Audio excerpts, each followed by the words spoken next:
इंद्रजीत सिंह जी हमारे साथ जुड़े हुए हैं, भारतीय जनता पार्टी के प्रवक्ता हैं। पूजा मिश्रा जी हमारे साथ में हैं, समाजवादी पार्टी के प्रवक्ता हैं। बहुत बहुत स्वागत है आप दोनों लोगों का।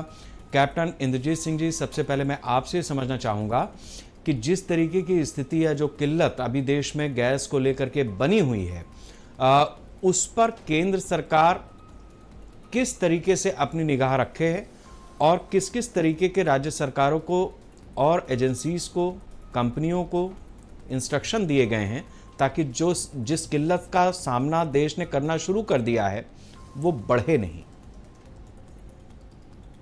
देखिए शेखर जी, सरकार हर तरह से अपनी निगाह बनाए हैं, पेट्रोलियम कंपनी पे, सभी पे, गैस एजेंसियों पे, सब पे निगाह सरकार बनाए हैं। अभी देखो, ये कहना बिल्कुल गलत होगा कि सरकार किसी चीज से कमजोर है या सरकार के पास गैस नहीं है या डीजल नहीं है। अभी हमारे पास पर्याप्त है। देखो, युद्ध चल रहा है, ये तो बात सही है कि युद्ध चल रहा है, और जब युद्ध चलता है तो किसी एक देश पे नहीं, इसका सभी को सर्वाइव करना पड़ता है।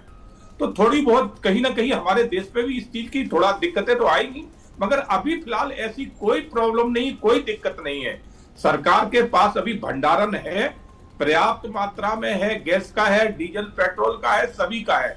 और हमारी कंटिन्यू ये नहीं कि भाई बंद हो चुकी है, कि ये लड़ाई चल रही तो इससे हमारी जो जहां से गैस और डीजल पेट्रोल आ रहा है तो बंद हो गया है। बंद नहीं, हमारा कंटिन्यू आ रहा है। अगर थोड़ा बहुत कहीं कोई रेट कहीं बढ़ते हैं तो रेट बढ़ने का ये नहीं है कि विपक्ष तो बस उसमें राजनीति ढूंढ लेता है कि देखिए कमी हो गई, ये हो गई। ऐसा कुछ नहीं है, रेट तो अप डाउन होते रहते हैं, ये कोई पहली बार थोड़ी हुए। और रेट पर अभी हम नहीं जा रहे हैं, रेट पर हम आगे चलेंगे, लेकिन अभी जो किल्लत हो रही है उसको लेकर के हमने अलग अलग तरीके की बात तो सुनी है, और बहुत सारे लोग ऐसे हैं, बहुत सारे उद्योग धंधे, मतलब ये तो खबर है। मुंबई में बहुत सारे होटल्स पर असर पड़ा है, उत्तर प्रदेश में लखनऊ में भी कुछ जगहों पर असर पड़ा है, पड़ने लगा है। घरेलू गैस की जो सप्लाई है उस पर भी असर पड़ा है, मेरे ख्याल से दिल्ली में भी यही स्थिति है। तो ये एक सप्लाई चेन, इसमें दोष भारत सरकार का नहीं है, लेकिन हमारी सप्लाई चेन टूटेगी तो वैकल्पिक रास्ते तो हमें तलाशने होंगे, सरकार को तलाशने होंगे। निश्चित तौर पे आनंद जी, आप ये चीज देखें कि आज ज्यादा से ज्यादा हमने देश के हर एक शहरों में आज गैस को पाइपलाइन के माध्यम दे दिया है। सभी जगह पाइपलाइन से जा रही है।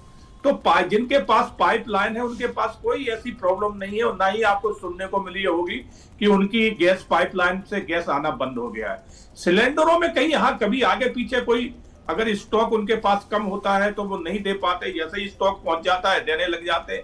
तो छोटी छुटपुट कमियां हो सकती है, मैं उसको बिल्कुल ये नहीं कहूंगा कि नहीं कुछ है ही नहीं, तो खत्म है। तो ऐसा इस तरह की बातें भी नहीं करना चाहिए, जनता को गुमराह भी नहीं करना चाहिए। मगर ये सत्य है कि अभी हमारे देश में ऐसी कोई किल्लत नहीं और ना ही किसी चीज की कमी है। सप्लाई में थोड़ी बहुत कहीं आगे पीछे कोई हो सकता है कि कहीं से कंपनी से सीट डायरेक्ट जहां जो माल उठाते हैं ना पहुंच पा रहा हो टाइम से, तो ये दिक्कतें आ जाती है। ट्रांसपोर्टेशन की भी कभी दिक्कत हो जाती है, मेन चीज ट्रांसपोर्टेशन की आती है। बाकी अभी पूरी देश में ऐसी कोई किल्लत नहीं। मैं तो दिल्ली में बैठा हूँ, हमें तो ऐसी कोई नजर नहीं आ रही है। अब किनको आ रही है तो ये तो वही लोग जाने कि उन्हें कैसे आ रही, और हमें नहीं आ रही और लोगों को नहीं आ रही। तो ये देखना पड़ेगा आनंद जी, क्योंकि विपक्ष तो हर चीज में राजनीति ढूंढता है। तो उन्हें देखा कि कुछ नहीं है, 4 दिन आगे सिलेंडर लेट मिला है तो बस ये कहना शुरू कर दो, देखिए गैस की कमी हो गई, गैस नहीं मिल रही है।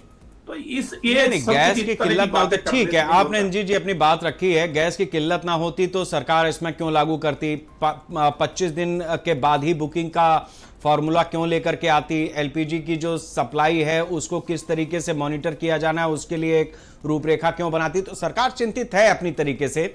हम इस चर्चा को आगे बढ़ा